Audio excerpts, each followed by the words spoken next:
ನೀವು ನೋಡ್ತಾ ಇದ್ದೀರಾ ಬೀದರ್ ವೀರ ನ್ಯೂಸ್ ಕನ್ನಡ ಚಾನೆಲ್. ಚಿಡುಗುಪ್ಪ ವೈಭವದಿಂದ ಜರುಗಿದ ಶ್ರೀ ಗುತ್ತಿ ಬಸವೇಶ್ವರ ರಥೋತ್ಸವ ಜರುಗಿತು. ತಾಲೂಕಿನ ನಿರ್ಣಾ ಗ್ರಾಮದ ಹೊರವಲಯದಲ್ಲಿರುವ ಶ್ರೀ ಗುತ್ತಿ ಬಸವೇಶ್ವರ ದೇವರ ಜಾತ್ರಾ ಮಹೋತ್ಸವ ಪ್ರಯುಕ್ತ ಮಂಗಳವಾರ ರಾತ್ರಿ 12 ಗಂಟೆಗೆ ಅದ್ಧೂರಿಯಾಗಿ ರಥೋತ್ಸವ ಜರುಗಿತು. ದೇವಸ್ಥಾನ ಸಮಿತಿ ಅಧ್ಯಕ್ಷ ರಾಜ್ಕುಮಾರ್ ತೆಳಮನಿ, ಲಕ್ಷ್ಮೀಕಾಂತ್ ಪರೇಟ್, ರಾಜಶೇಖರ್ ಪಾಟೀಲ್ ಬನ್ನಳ್ಳಿ ಮಾಧ್ಯಮದವರೊಂದಿಗೆ ಮಾತನಾಡಿ, ಪ್ರತಿ ವರ್ಷದಂತೆ ಈ ವರ್ಷವೂ ಕೂಡ ಸೊಂತ್ ನರ್ನಾಳದ ಶ್ರೀ ಶಿವಕುಮಾರ ಶಿವಾಚಾರ್ಯರ ಸಾನ್ನಿಧ್ಯದಲ್ಲಿ ಪಲ್ಲಕ್ಕಿ ಮತ್ತು ರಥೋತ್ಸವ ವೈಭವದಿಂದ ಜರುಗಲಿದೆ. ಶ್ರೀ ಗುತ್ತಿ ಬಸವೇಶ್ವರ ದೇವಸ್ಥಾನ ಅತ್ಯಂತ ಪುರಾತನವಾಗಿದ್ದು, ಬಸವ ಕಲ್ಯಾಣದಲ್ಲಿ ಕಲ್ಯಾಣ ಕ್ರಾಂತಿಯಾದ ನಂತರ ಎಲ್ಲ ಶರಣರು ಈ ಸ್ಥಳಕ್ಕೆ ಬಂದು ಸಮಾಲೋಚನೆ ನಡೆಸಿ ವಿವಿಧ ಕಡೆ ಹೋಗುವ ನಿರ್ಣಯ ಕೈಗೊಂಡಿದ್ದರು. ಹೀಗಾಗಿ ಶರಣರು ಇಲ್ಲಿ ಕೈಗೊಂಡ ನಿರ್ಣಯದಿಂದ ನಿರ್ಣಾ ಗ್ರಾಮ ಎಂಬ ಹೆಸರು ಬಂದಿದೆ. ಜಾತ್ರಾ ಮಹೋತ್ಸವಕ್ಕೆ ಕರ್ನಾಟಕ ಸೇರಿದಂತೆ ತೆಲಂಗಾಣ, ಆಂಧ್ರಪ್ರದೇಶ, ಮಹಾರಾಷ್ಟ್ರದಿಂದ ಸಾವಿರಾರು ಭಕ್ತರು ಆಗಮಿಸಿ ದೇವರಲ್ಲಿ ತಮ್ಮ ಕಷ್ಟಗಳು ನಿವಾರಿಸುವಂತೆ ಹರಕೆ ಹೊತ್ತು ಹೋಗುತ್ತಾರೆ. ಕಷ್ಟಗಳು ನಿವಾರಣೆ ಆದ ಮೇಲೆ ದೇವಸ್ಥಾನಕ್ಕೆ ಬಂದು ಹರಕೆ ತೀರಿಸುತ್ತಾರೆ ಎಂದರು. ಡಿಸೆಂಬರ್ 10ರಂದು ಬೆಳಗ್ಗೆ 8ಕ್ಕೆ ಜಂಗಿ ಕುಸ್ತಿ, 12ಕ್ಕೆ ಸೊಂತದ ಶ್ರೀ ಬಾಲಯೋಗಿ ಅಭಿನವ ಶಂಕರಲಿಂಗ ಮಹಾರಾಜರ ಆಶೀರ್ವಚನ, ಮಧ್ಯಾಹ್ನ 4ಕ್ಕೆ ಪಶುಗಳ ಪ್ರದರ್ಶನ, ಸಂಜೆ 6ಕ್ಕೆ ಭಜನೆ, ಕಲ್ಗಿ ತುರಾಯಿ ನಡೆಯಲಿದೆ. 11ರಂದು ಬೆಳಗ್ಗೆ 6ಕ್ಕೆ ರುದ್ರಾಭಿಷೇಕ ಪೂಜೆ ಮತ್ತು ಸಂಜೆ ದರ್ಬಾರ್ ಕಲ್ಗಿ ತುರಾಯಿ ಜರುಗುವುದು. 11ರಂದು ಬೆಳಗ್ಗೆಯಿಂದ ಓಪನ್ ಟು ಆಲ್ ಅಂತಾರಾಜ್ಯ ವಾಲಿಬಾಲ್ ಪಂದ್ಯಾವಳಿ ಆಯೋಜಿಸಲಾಗಿದೆ. ಪ್ರಥಮ ಬಹುಮಾನ 25,000 ರೂಪಾಯಿ, ದ್ವಿತೀಯ ಬಹುಮಾನ 15,000 ರೂಪಾಯಿ, ತೃತೀಯ ಬಹುಮಾನ 11,000 ರೂಪಾಯಿ ನೀಡಲಾಗುತ್ತಿದ್ದು, ಈ 3 ಬಹುಮಾನ ನ್ಯಾಯವಾದಿ ರವಿಕಾಂತ್ ಎಳ್ವಾಡೆ ಹಾಗೂ ಟ್ರೋಫಿ ಅಶೋಕ್ ರೆಡ್ಡಿ ಲಚ್ಚಣಗಾರ್ ವಿತರಿಸಲಿದ್ದಾರೆ. ಸಂಜೆ 6ಕ್ಕೆ ದೇವಸ್ಥಾನದಿಂದ ಮಠದವರೆಗೆ ದೇವರ ಪಲ್ಲಕ್ಕಿ ಉತ್ಸವ ನಡೆಯುತ್ತದೆ ಎಂದು ತಿಳಿಸಿದ್ದರು. ಈ ಸಂದರ್ಭದಲ್ಲಿ ಸಮಿತಿ ಉಪಾಧ್ಯಕ್ಷ ಅನಿಲ್ ರೆಡ್ಡಿ ಲಚ್ಚಣಗಾರ್, ಶೈಲೇಂದ್ರ ಪೊಲೀಸ್ ಪಾಟೀಲ್, ಸಮಿತಿ ಸದಸ್ಯರು ಹಾಗೂ ಭಕ್ತಾದಿಗಳು ಇದ್ದರು. ವರದಿ ರಾಜ್ಕುಮಾರ್ ಆರ್ ಹಡ್ಪದ್, ಬೀದರ್ ವೀರ ನ್ಯೂಸ್, ಚಿಡುಗುಪ್ಪ. ಗುತ್ತಿ ಬಸವೇಶ್ವರ ಜಾತ್ರೆ ನಿಮಿತ್ತವಾಗಿ ಪ್ರತಿ ವರ್ಷದಂತೆ ಈ ವರ್ಷವೂ ಕೂಡ ಭಾಳ ವಿಜೃಂಭಣೆಯಿಂದ ಜಾತ್ರೆ ನೆರವೇರಿಸ್ತಾ ಇದ್ದೇವೆ.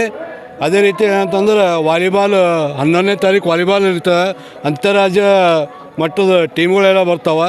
ಭಾಳ ವಿಜೃಂಭಣೆ ನಡೀತದೆ. ಮತ್ತು ಅದೇ ರೀತಿ ಏನಂತಂದ್ರೆ ಇಲ್ಲಿ ಸತತವಾಗಿ 4 ದಿವಸ ಏನಂದ್ರೆ ನಿಂದ್ರಲಪ್ಲೆ ಏನಾದ್ರೆ ದಾಸೋಹ ನಡೀತದೆ. ಮತ್ತು ಏನಂದ್ರೆ ಭಾಳ ವಿಜೃಂಭಣೆ ಗುಂಡು ಮದ್ದು ಪಟಾಕಿಯೊಂದಿಗೆ ನಮ್ಮ ತೇರು ಏನಾದ್ರು ನಡೀತದೆ. ನಿನ್ನೆ ಕೂಡ ಊರಲ್ಲಿ ಬರುವಂಥ ಟೈಮ್ನಲ್ಲಿ ಭಾಳಷ್ಟು ಡೊಳ್ಳು ಕುಣಿತ ಮತ್ತು ನೃತ್ಯ ಈ ಥರ ಎಲ್ಲ ಕಾರ್ಯಕ್ರಮ ಭಾಳ ವಿಜೃಂಭಣೆಯಿಂದ ಏನಂದ್ರೆ ಮಾಡ್ಕೊಂಡು ತೇರು ಪಾಲ್ಕಿ ಕೂಡ ಮಾಡಿದ್ದೇವೆ. ಅದೇ ರೀತಿ ಎಲ್ಲ ಭಾಳ ಮಹಾರಾಷ್ಟ್ರ, ಆಂಧ್ರ, ನೆರೆ ಜಿಲ್ಲೆ ಗುಲ್ಬರ್ಗ ಎಲ್ಲ ಕಡೆಯಿಂದ ಏನಂದ್ರೆ ಭಾಳಷ್ಟು ಭಕ್ತರು ಈ ಜಾತ್ರೆಯಲ್ಲಿ ಪಾಲ್ಗೊಳ್ಳುತ್ತಾರೆ. ಅವ್ರಿಗೆ ಇರ್ಲಿಕ್ಕೆಲ್ಲ ವಿಶೇಷವಾದ ವ್ಯವಸ್ಥೆ ಕೂಡ ಅದ. ಎಲ್ಲರೂ ಏನಂದ್ರೆ ಭಾಳ ಅಚ್ಚುಕಟ್ಟಿಲಿಂದ ಏನಂದ್ರೆ ದರ್ಶನ ಮಾಡ್ಕೊಂಡು ಹೋಗಬೇಕು. ಈ ತೇರಿಗೆ ಎಲ್ಲರೂ ಸಹಕಾರ ಮಾಡಬೇಕಂತೇಳಿ ತಮ್ಮೆಲ್ಲ ಭಕ್ತಾದಿಗಳಲ್ಲಿ ನನ್ನ ಕಳಕಳಿ ವಿನಂತಿ. ಗುತ್ತಿ ಬಸವೇಶ್ವರ ಜಾತ್ರಾ ಮಹೋತ್ಸವದ ಅಂಗವಾಗಿ ಇವತ್ತಿನ ದಿವಸ ರಥೋತ್ಸವ ಕಾರ್ಯಕ್ರಮವನ್ನು ಹಮ್ಮಿಕೊಳ್ಳಲಾಗಿದ್ದು, ಪ್ರತಿ ವರ್ಷದ ಪದ್ಧತಿಯಂತೆ ಈ ವರ್ಷವೂ ಕೂಡ ಅತಿ ವಿಜೃಂಭಣೆಯಿಂದ ರಥೋತ್ಸವ ಕಾರ್ಯಕ್ರಮಕ್ಕೆ ಎಲ್ಲ ಭಕ್ತಾದಿಗಳು ಆಗಮಿಸುತ್ತಲಿದ್ದಾರೆ. ಬಹಳ ಪುರಾತನ 12ನೇ ಶತಮಾನದಲ್ಲಿ ಶರಣರು ಕಲ್ಯಾಣ ಕ್ರಾಂತಿಯಾಗಿದ್ದಾಗ ಇಲ್ಲಿ ಬಂದು ಎಲ್ಲ ನಿರ್ಣಯ ಕೈಗೊಂಡು ಎಲ್ಲ ಶರಣರು ತಮ್ಮ ತಮ್ಮ ಕಾಯಕ್ಕೆ ಹೋಗಿದ್ದಾರೆ.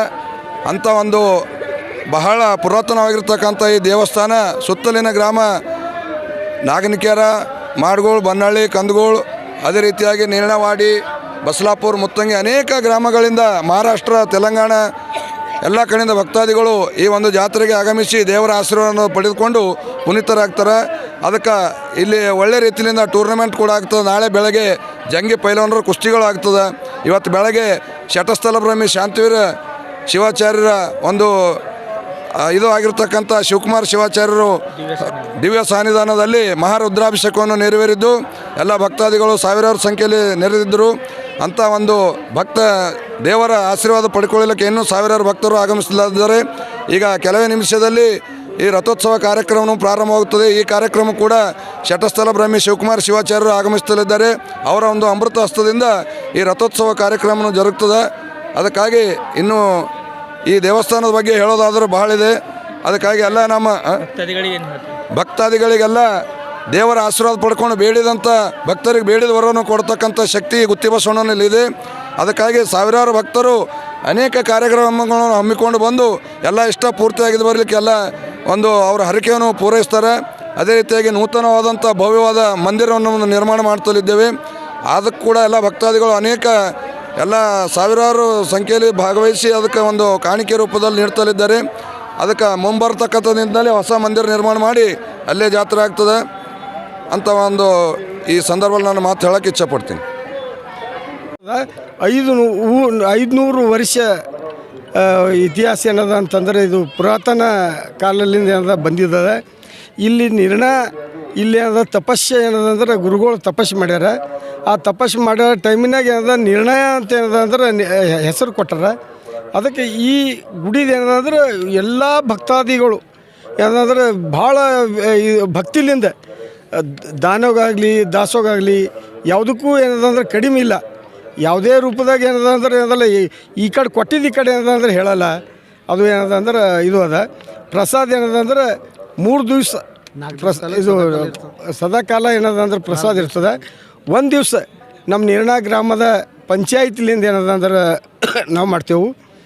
ಸೆಕೆಂಡ್ ಏನದಂದ್ರೆ ಮಡ್ಯಪ್ಪ ತೆಳಮನಿ ಅವ್ರು ಏನದಂದ್ರೆ 2ನೇ ದಿವಸ ನಡ್ಸ್ಕೊಂಡು ಹೋಗ್ತಾರೆ. ಇಲ್ಲಿಲ್ಲ ನಡ್ಸ್ಕೊಂಡು ಹೋಗ್ತಾರೆ. ಅದಕ್ಕೆ ಏನಂದ್ರೆ ಇದಕ್ಕೆ ಎಲ್ಲ ಭಕ್ತರು ಇದು ನಾವು ಏನು ಕೇಳ್ತೇವೆ ಅದಕ್ಕೆ ಇಲ್ಲ ಅಂತಂಬ ಶಬ್ದ ಬಂದಿಲ್ಲ.